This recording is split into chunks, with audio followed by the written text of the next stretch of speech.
Sir ఈయన మన ఎవరైతే ఆ, ఇది సార్ రమేష్ బాబు గారు, పెద్ద అబ్బాయి రమేష్ బాబు గారు, ఆయనతో మీ ఎలా ఉండేది సార్? అంటే హీరోగా బజార్ రౌడీ సినిమా చేశారు. హీరోగా ఆయన మొదటి సినిమా సామ్రాట్ అండి. సామ్రాట్. ఓకే. ఆ రోజుల్లో నాగార్జున, వెంకటేష్, రమేష్ వీళ్ళంతా కొద్దిగా అటు ఇటు కాలంలో పరిచయం అయ్యారు. సామ్రాట్ అనే సినిమా అక్టోబర్ 2వ తేదీ రిలీజ్ అయింది. ఆ రోజు గాంధీ జయంతి. ఈ రోజు హాలిడేస్ కి థియేటర్లకు పెద్ద లేదు, కానీ ఆ రోజు హాలిడేకి సినిమా రిలీజ్ అయిందైతే తిరునాళ్ళలాగా ఉండేది. Okay okay super. ఆ రోజుల్లో అక్టోబర్ 13 ఆయన బర్త్డే రమేష్ బాబు గారిది అక్టోబర్ 2 అయింది. 2వ తేదీ నుంచి అక్టోబర్ 13 వరకు సినిమా ఫుల్ అయింది. 2 వారాలు. దాని తర్వాత ఏంటంటే అది ఆ రోజుల్లో అది బేతాబ్ సినిమాకు ఇది చేయటం, పెద్ద హిట్ కావటం, హార్స్ రైడింగ్ చేయటం, కృష్ణ గారి వారసుడుగా మొట్టమొదటి సినిమాగా రిలీజ్ అవటం. దాని తర్వాత రమేష్ బాబు చాలా బిజీ ఆర్టిస్ట్ గా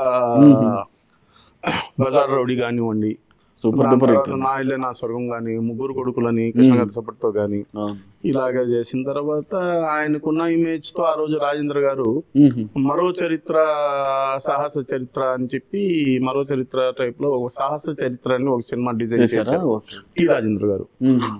ఆ రోజు టి రాజేంద్ర గారు తమిళ్లో సూపర్ స్టార్ డైరెక్టర్ గా ఉండేది. ఆ ప్రేమ సాగరం ఆ సినిమాలు చేసిన తర్వాత కొన్ని కారణాల వల్లగా అది సినిమా ఆగిపోయింది. రమేష్ బాబు కొంత సొంత తప్పుతో చేయారు.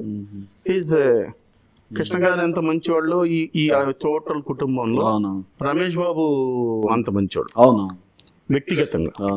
ఆర్టిస్ట్ గా ఆయన సక్సెస్ కాకపోయినా ఆ రోజు ఆ ఆర్టిస్ట్ గా సక్సెస్ చేయకపోవడం కారణం కూడా ఏంది అంటే కొద్దిగా ఇతనికన్నా కొద్దిగా బెటర్ ఆర్టిస్టులు బాగా వచ్చేసారు. నాగార్జున, వెంకటేష్ కొద్దిగా డిఫరెంట్ గా పోవటం. ఇంకోటి కూడా ఏంటంటే కృష్ణ గారు హీరోగా రిటైర్ కాలేదు.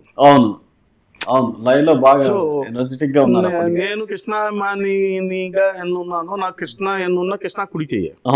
మహేష్ బాబు, రమేష్ బాబు ఎవరు వచ్చినా మనకు ఆయన తర్వాత. సో నాలాంటి వాళ్ళు ఏంటంటే కొద్దిగా ఆదరించడం కృష్ణకి ఒక వంతుండింది. అదే చెప్తారు ఒక దగ్గర ఇద్దరు రాణించటం అనేది కొద్దిగా అరుదు. మీకు అప్పుడు ఏమన్నా కొద్దిగా ఫీల్ అయ్యేవారా సార్ రమేష్ బాబు గారు ఫ్యాన్స్ గా? ఈ నాగార్జున, వెంకటేష్ తో సమానంగా చేయలేకపోతున్నాడనే కొద్దిగా ఫీల్ అయ్యేది. ఫ్యాన్స్ తర్వాత మెల్లమెల్లగా తగ్గిపోయింది. కృష్ణ గారు ఇమేజ్ పోయిన తర్వాత మహేష్ బాబు హీరో అయ్యేదానికి కూడా ఒక 5-6 ఏళ్ళు గ్యాప్ వచ్చింది. అవును సార్. అయినా మనం కృష్ణ గారి బర్త్డేకి పోయేవాళ్ళం, కృష్ణ గారితో ఉండేవాళ్ళం. అంటే ఇండస్ట్రీకి మహేష్ బాబుకు కృష్ణ హీరో తనానికి కొంత గ్యాప్ ఉంది. అవును, ఏజ్ ఉంది. జనరల్ గా ఏంది అంటే అప్పుడు చిరంజీవి బాగా ఉన్నప్పుడు కృష్ణాభిమానులు కొద్ది కుడియడంగా చిరంజీవి మాస్ ని లైక్ చేసేవాళ్ళు. మహేష్ బాబు ఎప్పుడు వచ్చారో టోటల్ మళ్ళీ అదే ఎనర్జీ మళ్ళీ కంటిన్యూ అయింది.